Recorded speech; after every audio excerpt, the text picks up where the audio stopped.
2017లో కాంగ్రెస్ పార్టీలోకి వచ్చినటువంటి రేవంత్ రెడ్డికే టీపీసీసీ పదవి ఎందుకు ఇచ్చారు అంటే అంతటి స్థాయిలో వేరే నాయకులు లేరంటారా తెలంగాణలో కాంగ్రెస్ పార్టీ? లేదు, అందరు సీనియర్లు, అందరు మంచి నాయకులు. ఆనాడు ఉన్నటువంటి రేవంత్ రెడ్డికి ఎందుకు ఇచ్చారు అలా? ఇప్పుడు ఎందుకు వచ్చింది ఆ క్వశ్చన్?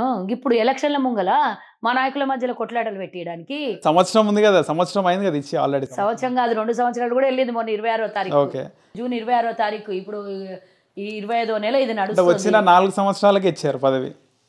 అయితే ఏమైంది అంటే ఎందుకు అలా? ఇప్పుడు వచ్చావని కాదు, ఏం సాధించావు అనేది ముఖ్యం కదా. ఆయనకి కెపాసిటీ ఉంది, ఆయనకి ఇంట్రెస్ట్ ఉంది, పబ్లిక్ కూడా కోరుకున్నారు, కావాలని కోరుకున్నారు.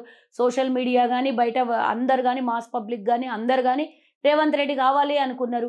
ఒకటి ఎప్పుడు కూడా జరిగినటువంటి సంచలనాత్మకమైనటువంటి ఒక నిర్ణయం ఎట్లా జరిగింది అని అంటే ఎన్నికల ద్వారా. ఎన్నికలు అంటే అంతర్గతంగా జరిగినటువంటి ఎన్నిక. ఎట్లా అంటే ఒపీనియన్, 1-to-1 ఒపీనియన్ తీసుకుంటే ఎట్లా ఉంటుందని. ఎవరిది 33 డీసీసీలది, మాజీ ఎంపీలది, మాజీ మంత్రులది, కంటెస్టెంట్ ఎమ్మెల్యేలది, అప్పుడున్నటువంటి లీడర్లు పెద్ద అప్పుడున్నటువంటి సీనియర్ లీడర్లది అందరిది 1-to-1 250కి పైగా మెంబర్స్ది ఒపీనియన్ తీసుకున్న తర్వాత మెజారిటీ ఆఫ్ ఓటింగ్ ఎవరికి వచ్చిందో వాళ్ళని చూసి మొట్టమొదటిసారి చరిత్రలో, కాంగ్రెస్ చరిత్రలో రేవంత్ రెడ్డి గారి ఎన్నిక అట్లా జరిగింది. ప్రజల ఆకాంక్ష, లీడర్ల ఆకాంక్ష, తెలంగాణ ఎవరొస్తే బాగుంటుంది, ఎవరైతే ముందుకు నడిపిస్తారు అనే ఆలోచనలో తీసుకున్నారు తప్పించి నేనేమి ఈరోజు అనను వెంకటరెడ్డి అన్న ఏమి ఎలిజిబుల్ కాదా, ఉత్తమ్ కుమార్ రెడ్డి ఎలిజిబుల్ కాదా, లేకపోతే బట్టి విక్రమార్క ఎలిజిబుల్ కాదా, శ్రీధర్ బాబు ఎలిజిబుల్ కాదా అన్నాను. కానీ ఆ రోజు ఉన్నటువంటి సిచ్యువేషన్, ఆ రోజు ఉన్నటువంటి ఒక నిర్ణయం జరిగిపోయింది అంతే. అది ఈరోజు కాంగ్రెస్ పార్టీ స్థాయిలో ఉందంటే కారణం అంటే ఎవరు చెప్తారు? అందరూ కలిసికట్టుగా పనిచేస్తున్నారు. మమ్మల్ని విడదీసే ప్రయత్నం మీ ఛానల్ చేయకండి. ఒకవేళ రేవంత్ రెడ్డి అధ్యక్షుడు కాకపోతే ఎట్లా ఉండదు పరిస్థితి ఈ పార్టీకి? నేను ఒకటి చెప్తా, ఎప్పుడెప్పుడైతే కాంగ్రెస్కి అవసరమో, కష్టాల్లో కూడా అన్నాను నేను, దేశం కష్టాల్లో ఉన్నప్పుడు కాంగ్రెస్ అవసరం. కాంగ్రెస్ కొంచెం క్లిష్ట పరిస్థితిలో ఉన్నప్పుడు నాయకుడిని భగవంతుడు పుట్టిస్తాడు. ఆనాడు రాజశేఖర్ రెడ్డి వచ్చిండు, ఈనాడు రేవంత్ రెడ్డి వచ్చిండు. ఎప్పుడైనా ఒక లీడర్ రెడీగా ఉంటారు కాంగ్రెస్కి. కాంగ్రెస్ పార్టీలో కోవట్లు ఉన్నారు ఇంకా అంటే ఏం చెప్తారు? పాత కథలన్నీ తీసుకొని అడుగుతున్నారు. రేపు పొద్దున్న చెప్పండి ఏం చేస్తుందో అడగండి, చెప్తాను. అది అడుగుతాను తర్వాత. ఎవరు లేరు, అందరు కాంగ్రెస్ కోవట్లు లేరు అంటారు. అయితే ఎవరు లేరు, అందరు కాంగ్రెస్ కి పనిచేసేటోళ్ళే, కట్టుబడికి పనిచేసేటోళ్ళే. అంటే గతంలో మీ కీలక నాయకులు సాసర్లో వచ్చేటటువంటి తుఫాన్లు వల్లి తప్పించి వేరే ఏం లేవు. ఆ చిన్న చిన్న అపోహాలన్నీ తొలగిపోయినాయి. ఈరోజు అధిష్టానం పూర్తి స్థాయిలో తెలంగాణలో ఇక్కడ కాన్సన్ట్రేషన్ పెట్టింది. ప్రియాంక గాంధీ, రాహుల్ గాంధీ, సోనియా గాంధీ, ఖర్గే గారు పూర్తి స్థాయిలో కాన్సన్ట్రేషన్ తెలంగాణలో ఇచ్చిన తెలంగాణలో ఒక అవకాశం ఇవ్వమని తెలంగాణ కాంగ్రెస్ అడుగుతోంది. దానికి పూర్తి స్థాయిలో కేంద్రం నుంచి ఇక్కడ అంటే వాళ్ళు పూర్తి స్థాయిలో ఇక్కడ అబ్జర్వేషన్లో ఉన్నారు. కాబట్టి అందరినీ కలుపుకొని పోవడం బాధ్యత పార్టీది, అధిష్టానం. అందరినీ కూర్చోబెట్టి మాట్లాడాను, అందరు కలిసికట్టుగా పనిచేయాలి. ఎన్నికలు 4 నెలలు ఉన్నాయి. ఇప్పుడు ఎవరు బిజీలో వాళ్ళు ఉంటారు, ఎవరు నియోజకవర్గం వాళ్ళకి ఇంపార్టెంట్. ముఖ్యంగా అధికారంలోకి రావడం ఇంపార్టెంట్. కొట్లాడుకునుడు ఇప్పుడు అన్నీ ఏమేముండవు. ఇవంతా మా దిష్టి అంతా పోయి ఆడ బీజేపీ పార్టీ ఆఫీస్లో పడదు, ఆడ పోయి తీసుకోండి, బయట కలుస్తారు. ఇంకో క్వశ్చన్ ఏంటంటే, మొన్న యూత్ డిక్లరేషన్ సభకి మొట్టమొదటిసారి ప్రియాంక గాంధీ గారు తెలంగాణకి రావడం జరిగింది. అయితే ఆ సభలో ఆమె రేవంత్ రెడ్డి పేరు తర్వాత ఉత్తమ్ కుమార్ రెడ్డి, బట్టీజీ, ఆ తర్వాత షబీర్ అలీజీ, జీవన్ రెడ్డిజీ అని చాలా పేర్లు చెప్పిన తర్వాత మధ్యలో మళ్ళీ సీతక్క పేరు చెప్పినప్పుడు ఫస్ట్ రేవంత్ రెడ్డి పేరు చెప్పిన తర్వాత సీతక్క పేరు వరకు 10 పేర్లు ఉన్నాయి మధ్యలో. ఆ 2 పేర్లకే ప్రజల బాగా అరవడం జరిగింది. అయితే ఏమైంది ఇప్పుడు ప్రజల ఆకాంక్షని, ప్రజల ఇంట్రెస్ట్ని, ప్రజల అభిమానాన్ని మనం ఏం చేయలేం కదా. అభిమానం ఎట్లా ఉందంటారు పరిస్థితి? అభిమానం ఉంది కదా, అభిమానాన్ని కూడా మనం వ్యతిరేకించి మాట్లాడితే ఎట్లా? అభిమానం ప్రజల్లో అభిమానాన్ని వ్యతిరేకించట్లేదు, వేరే నాయకులకు ఎందుకు స్పందన లేదంటున్నా. అది పబ్లిక్ ఒపీనియన్ తీసుకోవాలి. నేను కార్యకర్తలు, పార్టీ కార్యకర్తల ఒపీనియన్ తీసుకోండి అంటున్నా. నన్ను అడిగితే నేనేం చెప్తా? నా మనసులో మాట ఏముందో ఆఫ్లైన్లో అడుగు, నేను చెప్తా. కానీ ఆన్లైన్లో అడిగితే నేను నా ఒపీనియన్ కూడా నేను చెప్పను. గతంలో రేవంత్ రెడ్డి మొన్న ఏదైతే కామెంట్స్ చేసిండో ఇలాంటి కామెంట్ గతంలో కూడా చేయడం జరిగింది. ఒకటే కుర్చీ ఉంటే నేను సీతకి ఇద్దరం ఉన్నాం, ఒకటే కుర్చీ ఉంటే నేను కూర్చోకుండా సీతక్కని కూర్చోబెడతా, ఆడబిడ్డకి అక్క చెల్లెళ్ళకి ఇచ్చే గౌరవం మర్యాద ఇస్తాను. మొన్న కూడా ఆడబిడ్డలకి ఇచ్చే గౌరవం, అందులో కాంగ్రెస్ పార్టీ మహిళలను గౌరవిస్తుంది. ఆ కుర్చీ నేను లేచి కూర్చోబెడతా అన్నాడు. సీఎం సీట్ ఇస్తా అని చెప్పలేదు. కానీ మీనింగ్ అదే వస్తుంది కదా. అంటే ఆ విధంగా అట్లనే అనుకుంటారా? కుర్చీ అంటే సొంత అక్కగా భావిస్తాడు.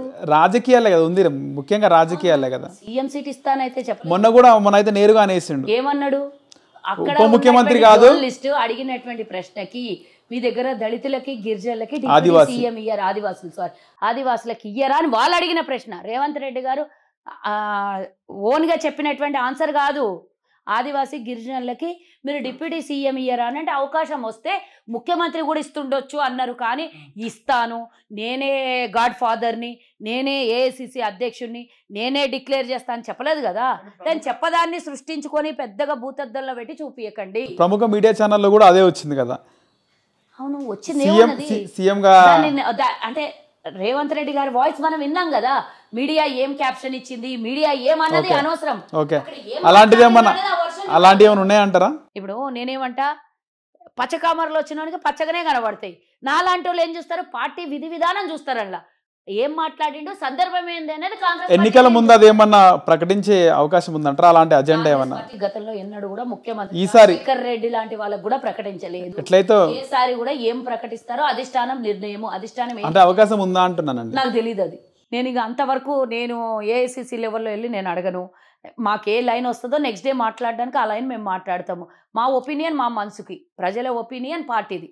కాబట్టి ఎప్పుడు కూడా గతంలో ఎన్నడూ జరగలేదు. ముందు ఏ రాష్ట్రంలో కూడా జరగదు. నేషనల్ పార్టీల్లో ఫలానా వాడు ముఖ్యమంత్రి అని ప్రకటించి ఎన్నికలకు పోరు.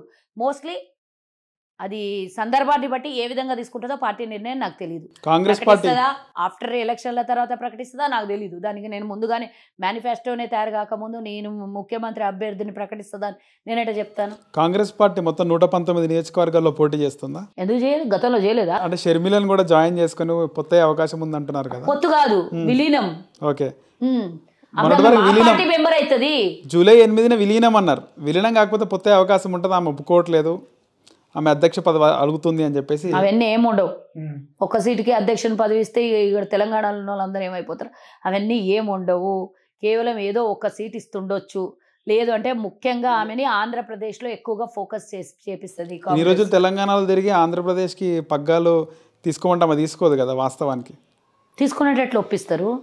తీసుకోకపోతే ఒక్క సీటే ఇస్తారు తెలంగాణలో.